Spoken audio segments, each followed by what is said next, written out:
Hey guys, we finished up our unit on solids, liquids, and gases, so now we're going to go ahead and start a new unit over matter. And matter is anything that has mass or takes up space, and so we are going to talk about the different types of matter and as well as its changes. But for section 1, we're going to talk about just the different types.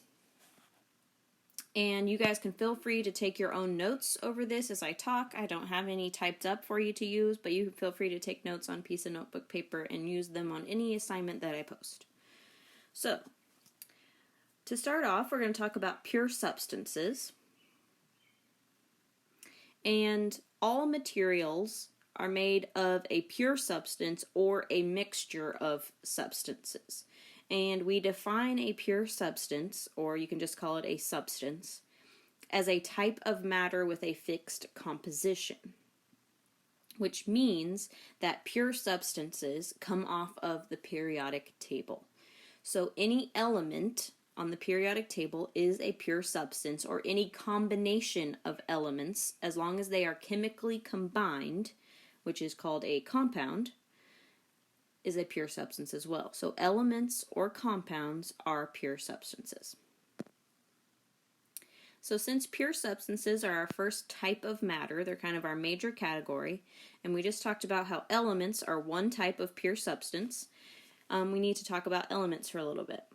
We know that all substances are built from atoms. They are the smallest thing that retains the identity of that substance. So if all of the atoms in a substance have the same identity, that means that the substance is an element. So if all the atoms are the exact same, that means that it is an element. A couple of examples of elements that you come in contact with all the time: the graphite that you're using in your pencil, or in other words, what they call your pencil lead, is actually graphite, which is actually carbon. It's not lead at all. And you can find carbon on the periodic table. Something else would be the copper coating on pennies. Pennies aren't exactly all copper, like some of you may believe. It's actually just a copper coating. It changed a while back. But that copper on pennies, that is an element. All of the atoms in it are the same. There are about 90 elements found on Earth, but anything above number 90 is actually man-made. It's been made in a laboratory, and most of them are very unstable and tend to exist for only short periods of time, which could just be a matter of seconds. So, we just talked about elements, and elements are the ones that are actually on the periodic table, but compounds are the ones that are made up of multiple elements chemically combined together. So the first statement here says, can you imagine yourself putting something made from a silvery metal and a greenish yellow poisonous gas on your food? Well, the truth is you do it all the time. That's what table salt is actually made out of. Table salt is actually made out of sodium, which can be found right here. Sodium is, like it said on the slide, it is a very soft, you can cut it with a butter knife, but it is a metal, and it is very shiny actually if it's fresh cut, but it quickly cuts kind of a dullness to it, and it explodes when exposed to water. So in table salt, that compound, sodium, is combined chemically with chlorine, which makes the compound look like this, NaCl. That's how you know they're chemically combined. But chlorine right here is a bright green poisonous gas. It's actually fatal if you were exposed to pure chlorine gas. But if you combine those two together chemically to make this compound, their properties actually change. It becomes table salt that you can put on your food. And that is a pure substance because any piece of table salt that you pick up is going to be made out of this right here, which means it is the same throughout, making it a pure substance. So back here, like we just discussed, table salt is a compound. And compounds are pure substances made up of two or more elements. I just showed you those elements. The only thing that this does not say is that they have to be chemically combined. So that means if you're looking at a compound, you would see something like NaCl or H2O or CO2. Each capital letter indicates an element, and the fact that they're put together in these formulas means that they're chemically combined.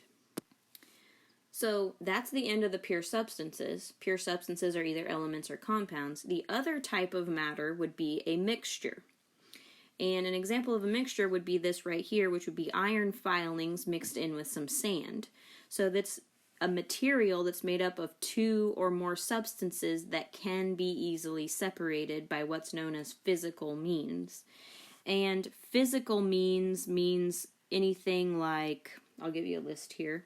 So if it can be separated by, in this case, it's a magnet, but other examples would be if you could boil it and separate them. If you could filter and separate the components. Or if you could just manually separate the components of trail mix. Like I can put the peanuts in one stack and the M&Ms in one stack and the pretzels in one stack. Then that is a mixture. It's something that's easily separated. So all of these things are examples of physical means. So if you can use these techniques to separate something, that means it's a mixture. So now that we know what a mixture is, there are two different types of mixtures. The first type is known as a heterogeneous mixture. And that's where the different materials can be distinguished easily, or you can tell all the different pieces of the mixture apart.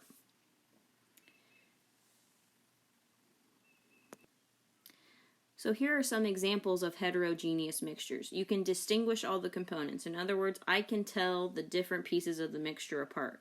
Salad is a good example. I can tell the onions from the lettuce, from the tomatoes, from the cucumbers. I can see all those different parts. Fruit salad is a good example. I can put all those different types of fruits together. Cereal is an example. I can tell the cereal from the milk. Very easy. I can see the different parts of these mixtures. Those are heterogeneous. This part of that word means different, so you can see the different parts of these mixtures. The other type of mixture is known as a homogeneous mixture, and that's where everything is blended evenly, so I can't tell the difference between the different parts of the mixture. A good example of homogeneous mixtures are actually pop or soda or whatever word you guys want to use. I say pop. But we know that they contain all these different things. We know they contain water, they contain sugar, they contain flavoring, they contain carbon dioxide gas. That's what causes them to fizz. But if I look at this pop, I can't see that stuff. I just see one uniform liquid. So that is a homogeneous mixture. I can't tell the difference between the parts, but I know they're there. So here are a few other examples of homogeneous mixture. The ones where you can't tell the different components. So anything that you blend up, so puree, what I think of as baby food, because I'm serving that a lot lately. So baby food is a homogeneous mixture, can't see the different parts. Coffee or tea are good examples. A milkshake, I know that there's milk and ice cream in there, can't see it. Chocolate, tomato soup, orange juice, all those things are homogeneous mixture. They look the same throughout the whole thing. I can't tell any different pieces apart. So I'm going to kind of sum up this information all in one place because people tend to get confused with this stuff, but it's actually really easy if you just organize it in this way. So we are talking about matter, anything that has mass or takes up space. So we'll say if something is matter, then it could be one of these two things. It could either be a pure substance or a mixture. Okay, so matter is one of these two options. So as we said, matter can either be a pure substance or a mixture. If it is a pure substance, then it will have a fixed composition, and as far as we know, cannot be separated. At least it cannot be separated easily. A mixture, though, is made up of at least two pure substances that can be easily separated by things like a magnet or boiling or filtration or simply manually separating things. So the two types of pure substances, things that cannot be separated easily at all, are elements, which are on the periodic table, like the one in my room.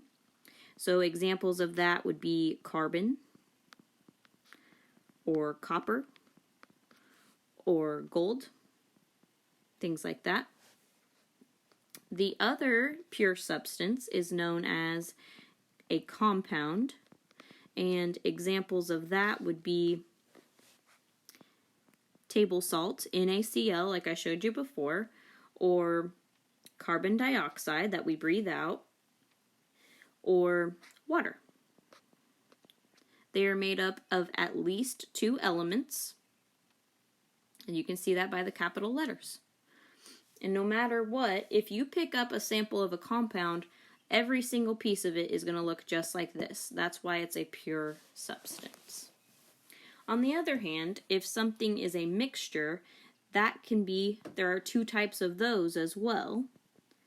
You have heterogeneous mixtures, which are the ones that are easily told apart. So there are things like salad or cereal. You can see the different pieces. The other type of mixture is a homogeneous mixture, and examples of that would be pop, like we talked about, or it could be something like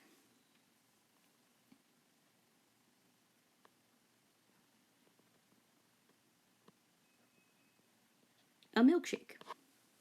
So this is how we kind of break it all down. So I've tried to color code things here for you. If something is a pure substance, that means it's either an element or a compound. No other option. If something is a mixture, that means it's either heterogeneous or homogeneous. No other option. You can't have a heterogeneous compound. No. That's not even in the realm of something that's possible. You can't have a homogeneous element. That's not the same thing. If something is an element, it is not a mixture, so it cannot be homogeneous. Okay? So this is something that's really good for you to write down and to have while you're trying to do these assignments, okay? And like I said, if you have any questions or you need any clarification, just send me an email. I'll be sending out some practice on this on Thursday, and then we'll be moving on to section 2.